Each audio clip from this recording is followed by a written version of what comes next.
Let's prepare together the Neapolitan Ragu, one of the best sauces of the Italian tradition and one of the recipes that my girlfriend prefers. Don't forget to season the video with subscribe salt. Enjoy your meal, buon appetito! I use beef muscles, pork muscles, trachea, a piece of pork belly with a portion of ribs, short loin, sausages and the necessary ingredients for 2 chops. We open our pork rind, which we have previously cleaned, and fill it with grated pecorino and my favorites, freshly peeled pine nuts, raisins sponged previously in white wine, parsley leaves, and a few basil leaves. Personally, I don't add any garlic because it makes the sauce even more acidic, but if you want, add in small doses. Roll the chops delicately without letting the filling come out. Press it to give it a shape and when it's ready, close it with a kitchen string.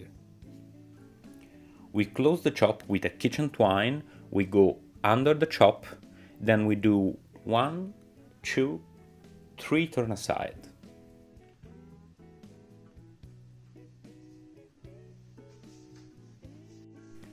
We do the same thing with a beef chop, but add a nice layer of thinly sliced bacon to give it the right fatness.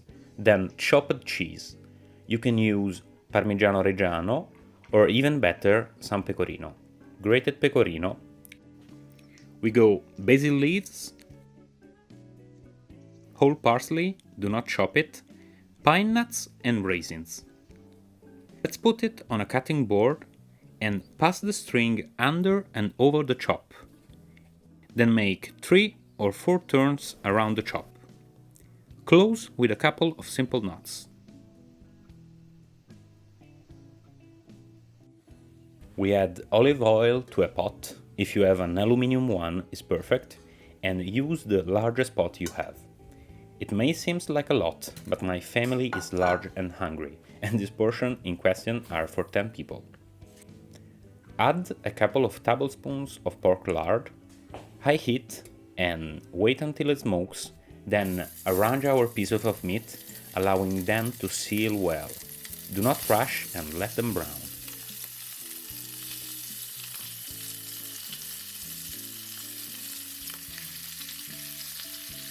And to continue, when the meat is ready, we lower the heat to a minimum and we add the ingredients for our sauté.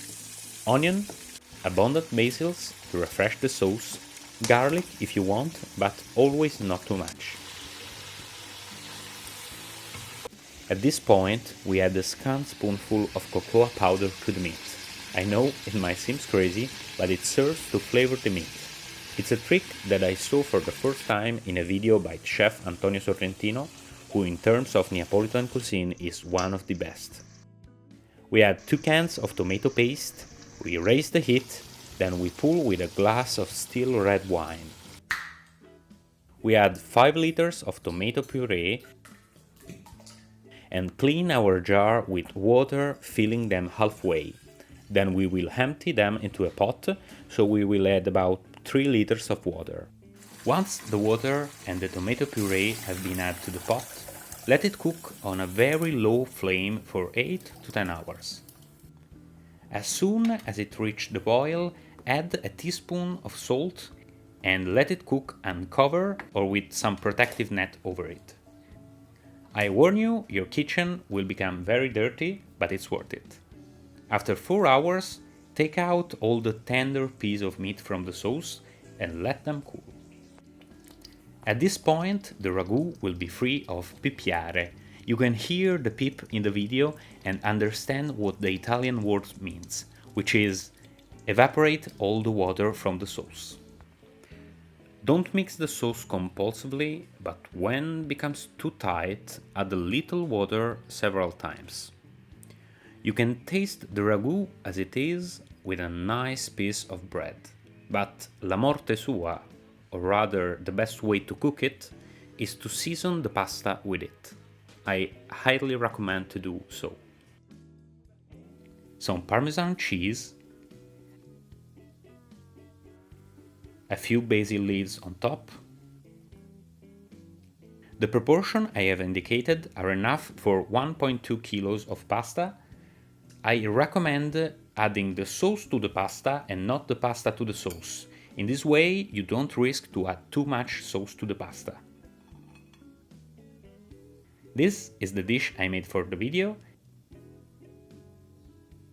and this is how you eat in company of some friends.